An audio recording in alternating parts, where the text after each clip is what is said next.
Hello students, today I am going to tell you the explanation of the chapter Poets and Pancakes written by Ashoka Mitran. As the title suggests, Poets and Pancakes. Pancakes is a makeup material which is used for the makeup purpose. Here in the story, the indication is all about Gemini Studio. Gemini studio वो studio है जो कि चेन्नई में setup हुआ था in 1940 by S Vasan. S Vasan ने ये चेन्नई में सेटअप किया था जेमनी स्टूडियो, और ये जेमनी स्टूडियो में यहाँ पे फिल्म्स प्रोड्यूस होती थी। So it was the biggest film producing organisation and its founder was S.S. Vasan, who was very brilliant and talented person. Now, in this Gemini studio, there were 600 people who were involved in making the movies for Tamil and Southern Indian states. Clear? तो ये तो हो गया Gemini studio का। अब because the films were made over here, so when a film is made, at that time the artists are there, the heroes are there, heroines are there, and for them the makeup material is required. So this makeup material, which was known as pancakes, this makeup material came in the form of a pancake in trucks, क्योंकि वहाँ पर उस time पर और कोई makeup material use होता ही नहीं था, केवल ये पैनकेक्स ही थे जो आते थे, और वो ट्रक्स में भर करके आते थे, because large quantity of material was used in the this organisation, so that is why it came in the trucks. अब ये पैनकेक्स जो हैं, how they were used by putting it on the panel, and with the help of the brush it was just put on the faces and the parts of the body. Clear? तो ये आपको समझ में आ गया कि Gemini studio क्या है। Gemini studio जो है एक लार्जेस्ट फिल्म प्रोड्यूसिंग ऑर्गेनाइजेशन है, जिसको कि एस वासन ने सेटअप किया था 1940 में चेन्नई में। क्लियर? अब इसमें बहुत सारे लोग काम कर रहे थे। There were almost 600 people who were working over there. Among them the most popular ones were, एक तो ये अशोका मित्रन है जो राइटर है। राइटर जो है उसने यहाँ पर जॉब 1952 में ज्वाइन किया था, and he worked till 1966। Ashoka Mitran, he was a writer, and when he came over here, at that time he wanted to do something else, but he was given the work of cutting the articles from the newspaper clippings. He has to cut and paste them in the file. वो जितने भी newspapers आते थे, magazines आते थे film से related, तो those newspapers and magazines he collected, and from that the news related to the film industry, he was making a cutting of those articles, and then he pasted them and put them in a file. So this was the work which he was doing, cutting of the clippings. His work was not considered as a work by the other members of the this organisation. जो बाकी के लोग थे जो यहाँ पे काम कर रहे थे, वो कहते थे अरे ये क्या कर रहा है, देख कैंची लेकर के पूरे दिन काटते रहता है, इसका कोई काम ही नहीं है। So they did not consider his work as a work. Clear? और वो उसको टॉन्ट भी कसते रहते थे, but he did not bother. तो अशोका मित्रन जो है ना, he was given a room of his own, and in that room he was doing his work. दूसरा कैरेक्टर यहाँ पर है ऑफिस बॉय। ऑफिस बॉय, अब बॉय से तो ऐसा लगता है कि बॉय ही होगा, but he was not a boy, he was a man in 40s। वो 40 साल का था, और उसको ऑफिस बॉय कहा जाता था। When he joined this Gemini studio, at that time he wanted to become an artist. Artist means वो एक हीरो बनने के लिए यहाँ पर आया था, एक्टर बनने के लिए यहाँ पर आया था। So he wanted to become a star actor, but he was not able to become the star actor. Then he thought that he is going to become a screenwriter or any other type of a job he could be given, but none work he was given. He was made to just do the makeup of the crowd. तो जब वो यहाँ पर आया, he wanted to become a star actor, a screenwriter or a lyricist, but he could not become because of Subbu अभी बताऊंगी। सुबू की वजह से वो इनमें से कुछ भी नहीं बन पाया, दो ही was a talented person, but he was given the work of just painting the faces of the crowd. अब जैसे हमारी कोई पिक्चर बनती है तो उसमें जो टॉप एक्टर और एक्ट्रेस होते हैं उनका मेकअप तो बहुत अच्छी तरह से किया जाता है, बाकी जितना भी क्राउड होता है, जैसे वो पीछे जो क्राउड होता है डांस में या और सीन्स में, तो उन क्राउड को पेंट करने का यानी कि उनका मेकअप करने का काम जो है वो इसको ऑफिस बॉय को दिया गया था। He was not satisfied with his work and he was all the time blaming Subbu for it. He thought कि दैट सुबू ही है जिसने कि उसको ना एक्टर बनने दिया, न लिरिसिस्ट बनने दिया और ना ही स्क्रीन राइटर बनने दिया, बल्कि उसको ये वाला काम सौंप दिया।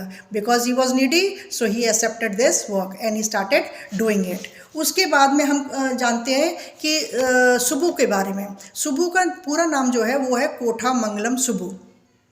ही is the right hand of S Vasan. उसको नंबर 2 कहा जाता है। Number 1 is S Vasan who is the founder of Gemini studio and number 2 is Kothamangalam Subbu. Kothamangalam Subbu जो है he is a very gentle and jolly type of a person. वो एक ब्राह्मण है बाय कास्ट और लोग उसकी इज्जत भी करते हैं, लेकिन उसके बहुत सारे क्रिटिक्स भी हैं, एनिमीज़ भी हैं, but he did not care about them. ये जो है मल्टी टैलेंटेड पर्सन है, इसको जो भी काम दे दो ये बखूबी निभाता है। अगर कोई एक्टर उसको एक्टिंग करनी नहीं आती है तो he can take the place of that person and do acting also. या फिर वहाँ पर कोई और बंदा एब्सेंट हो गया है और उसका काम बाकी है तो ये उसका उस डिपार्टमेंट में जा कर के भी काम कर देता। तो इस कहने का मतलब ये था कि that this person Kothamangalam Subbu was a multi talented person and so that is why S Vasan was keeping him always with him and has given the entire responsibility of the Gemini studio. अब क्योंकि ये बॉस का right hand था तो जो ये कहता था एस वासन उसी की बातों पर बिलीव करता था और मानता था। ठीक है, बाकी के जितने भी लोग थे वो इसी वजह से सुबू से चिढ़ा करते थे कि सुबू जो है हमें ऊपर नहीं आने दे रहा है, हमारी प्रोग्रेस नहीं होने दे रहा है, ये जिसको चाहेगा उसको ही आगे बढ़ाएगा। ठीक है, so this type of a opinion the office boy was having towards him and he also hated Subbu. उसके अंदर हेटरेट थी। सुबू जो था वो लोगों को अपने घर में एंटरटेन भी किया करता था। वो बहुत सारी पोइम्स भी लिखता था। ही was a good poet also. ठीक है, वो पोइम्स लिखता था छोटी मोटी और हंसाने वाली, और लोगों को हंसाया भी करता था ड्यूरिंग द वर्क आवर्स। दूसरा, वो अपने घर में लोगों को एंटरटेन करता था, the near and the dear ones, जो भी उसके रिलेशन में थे या उसके जान पहचान वाले थे, तो वो उनको घर में अपने रहने के लिए जगह भी देता था, उनको फीड भी करता था, यानी कि खाना वाना भी उनको खिलाता था। और ही डिड नॉट get any मतलब he did not get bored doing this work. He was a very jolly type of a person. उसको अच्छा लगता था कि मैं लोगों की इस तरह से सेवा भी कर रहा हूँ, जिनको मेरी हेल्प की ज़रूरत है मैं उनको हेल्प भी कर रहा हूँ। I am giving them shelter also, food also, and like this on the whole he was a multi talented person. और इसको ही नंबर 2 कहा गया है। ठीक है, तो इसका कभी कभी कैरेक्टर स्केच आता है, तो you should know about Kothamangalam Subbu. अब यहाँ पर नेक्स्ट जो कैरेक्टर है वो है लीगल एडवाइज़र। लीगल एडवाइज़र क्या है कि वो एक जो है ना लॉयर है। अब ये यहाँ पर जो स्टोरी डिपार्टमेंट होता था ना, उसमें बहुत तरह के लोग थे जो काम कर रहे होते थे। ये क्लिपिंग्स भी कट कर रहे थे लोग, है ना, जैसे अशोका मित्रन का काम था क्लिपिंग्स का कट करना, ऑफिस बॉय का जो काम है वो पेंट करना। तो ऐसे ही यहाँ पे स्टोरी डिपार्टमेंट है। स्टोरी डिपार्टमेंट में भी बहुत सारा काम चल रहा होता था, तो वहाँ पर ये लॉयर्स की भी ज़रूरत पड़ती थी। तो lawyers were also over there, जिनको कि लीगल एडवाइज़र कहा है। एक बार की बात है कि there was an incident which took place कि एक मतलब बहुत ही टैलेंटेड एक्ट्रेस थी who was new in this industry. वो एस वासन से थोड़ी सी खफा थी, है ना, and she was saying all in against of S Vasan. ये लीगल एडवाइज़र वहाँ पर खड़ा होकर के एक हमदर्द की तरह से उसकी बातें सुन रहा था और उनको रिकॉर्ड करता जा रहा था, ठीक है। एंड दिस टैलेंटेड गर्ल जो एक्ट्रेस थी, शी वॉज नॉट नोइंग कि ये मेरे को वैसे तो दिखा रहा है कि she is very faithful to me as a friend, लेकिन वो पीछे से क्या कर रहा था, उसकी बातों की रिकॉर्डिंग करता जा रहा था। And when S Vasan came through that way, उसने वो रिकॉर्डिंग चालू कर दी। और जब उसने वो रिकॉर्डिंग चालू करी तो एस वासन ने अपने बारे में इतनी बुराइयाँ उस लेडी के मुंह से सुनी, एक्ट्रेस के मुंह से सुनी, तो उन्होंने क्या किया, उस लेडी को फायर अप कर दिया, जॉब से निकाल दिया। तो एक उभरती हुई कलाकार, ठीक है, who was very talented, she just lost the job because of this legal adviser. अब यहाँ पर जेमिनी स्टूडियो में जितने भी 600 वर्कर्स थे, दे वर और Gandhians. They worshipped Gandhi ji and they followed the rules and regulations of Gandhi ji, और उनके ही तरह से वो खादी के कपड़े पहना करते थे, the dhoti and the white T shirt of khadi they use to wear, except this legal adviser. Legal adviser जो है, क्योंकि ये एक लॉयर है, तो लॉयर के जो कपड़े होते हैं, जैसे पैंट होती है और यहाँ पे टाई होती है ना, तो वो उस तरह के कपड़े अपने कोट वोट पहना करता था। Otherwise the other people of the Gemini studio they wore khadi clothes. Clear. अब यहाँ पर सब लोग जो है ना यूनाइट होकर के रहते थे, अलग अलग स्टेट से थे, अलग अलग रिलीजन्स के थे, कोई बंगाली था, कोई तमिल का था, कोई कहीं का था, है, तो लेकिन वो सब लोग एक फैमिली की तरह से, तो these 600 people they were living like a family over here in the Gemini studio. अब ये कैरेक्टर्स के बारे में आपको मालूम पड़ गया कि हमने पहले अशोका मित्रन बताया आपको, फिर उसके बाद में ऑफिस बॉय के बारे में बताया, कोठामंगलम सुब्बू के बारे में बताया, देन द लीगल एडवाइज़र के बारे में आपको बताया, और उसके बाद में now I want to tell you कि एक बार यहाँ जेमिनी स्टूडियो में MRA विज़िट करता है। MRA क्या है? मॉरल रीआर्मामेंट आर्मी, जिसमें कि बहुत सारे लोग आए हुए थे। ये मॉरल रीआर्मामेंट आर्मी में बहुत सारे का मतलब है कि 200 people were there in this army, ठीक है। तो ये लोग यहाँ पर स्टेज शो करने के लिए जेमिनी स्टूडियो आए। कौन आया? MRA, moral rearmament army, in which 200 people or the 200 artists were there। तो ये यहाँ पर स्टेज शो करने आए थे, और जब ये आए तो यहाँ जो जेमिनी स्टूडियो के 600 जो पीपल थे, उन्होंने कहा कि ये कहाँ से सर्कस आ गया है, स्टेज शो करने के लिए आए हैं, मतलब 200 पीपल। तो उन्होंने उनको इंटरनेशनल सर्कस की एक उपाधि दे दी कि ऐसा लग रहा है कोई इंटरनेशनल सर्कस आया हुआ है। They were very professional towards their work. When they came they were welcomed by the boss SS Vasan. और फिर उसके बाद में यहाँ पर आकर के उन्होंने 2 शोज़ किए, 2 स्टेज शोज़ किए। एक था जोथम वैली, दूसरा था फॉरगॉटन फैक्टर। अच्छा, जोथम वैली में जो सेटअप किया गया था, स्टेज पे जो सेटअप बनाया गया था, तो वो जो सनराइज़ और सनसेट का सीन दिखाया था, that was beautiful, mind blowing, बहुत ही सुंदर था, जो कि यहाँ पर 600 people of Gemini studio liked it very much.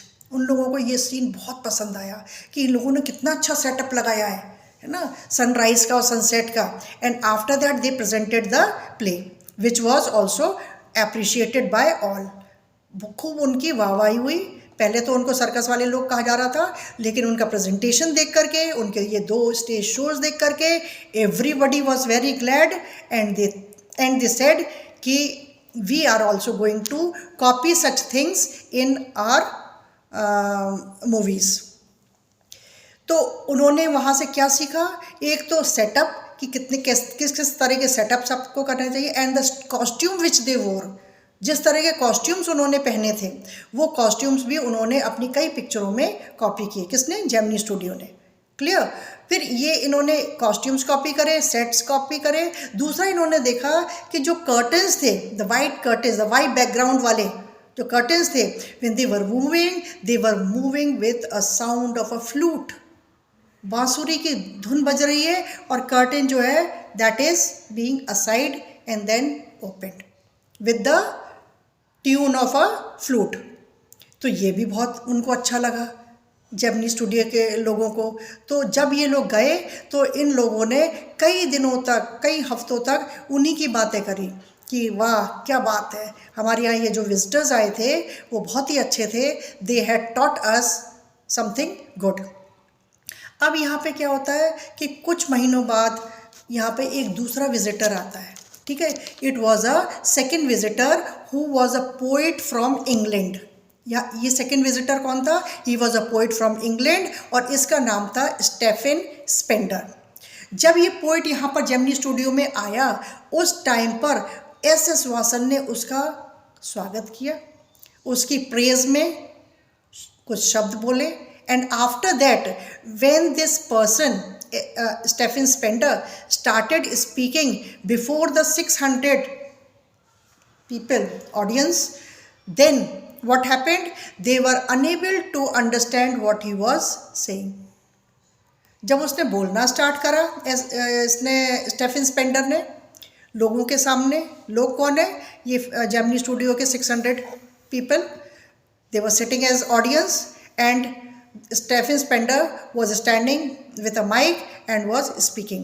He was speaking about his failures and success, कि उसको ज़िंदगी में कैसे कैसे फेलियर्स मिले, कैसे उसको सक्सेस हासिल हुई। So he told and about being a poet also. तो ये सारी चीज़ें उसने अपनी स्पीच में बताई थी, लेकिन ये 600 लोगों को एक भी चीज़ समझ में नहीं आई। कारण इसका ये था कि that the accent in which he was speaking that was English. He was, क्योंकि ये इंग्लैंड से आया था और इसका असेंट, बोलने का जो लैंग्वेज थी वो डिफरेंट थी। सो that is why these people could not follow even a single word. इनके फेसेस ब्लैंक थे, अरे ये क्या बकबक कर रहा है, कुछ तो समझ में आ नहीं रहा है। और उसको भी लग रहा था कि that he was not getting any response from the audience, audience में से कोई रिस्पॉन्स ही नहीं मिल रहा है।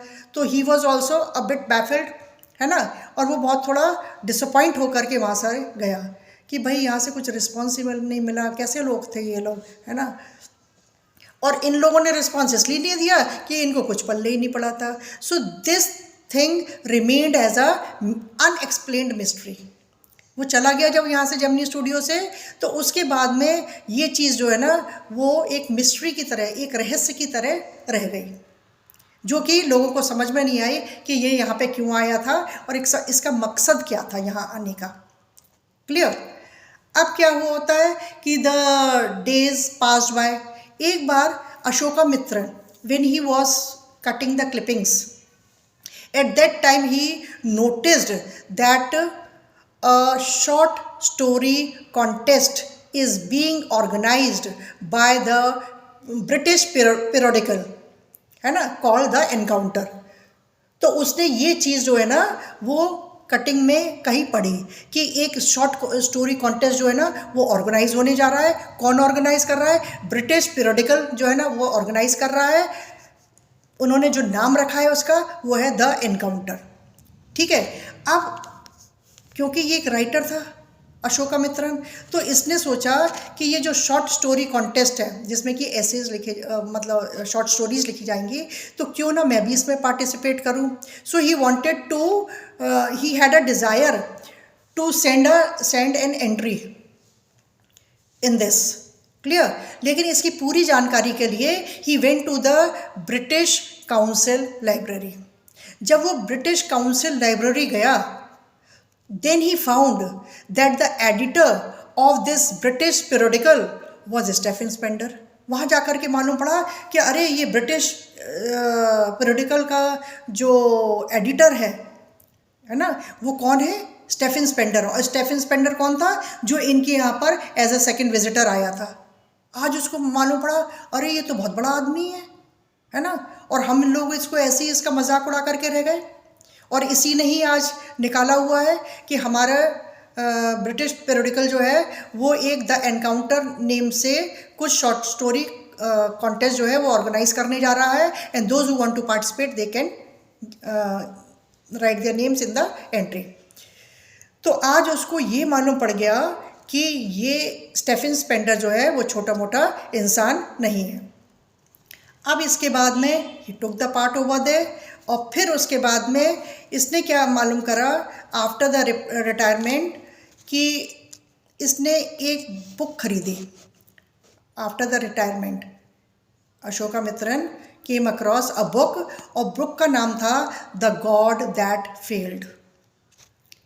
ठीक है, द गॉड दैट फेल्ड। इस बुक के अंदर 6 एमिनेंट पर्सन्स ने अपने एसेज लिखे थे।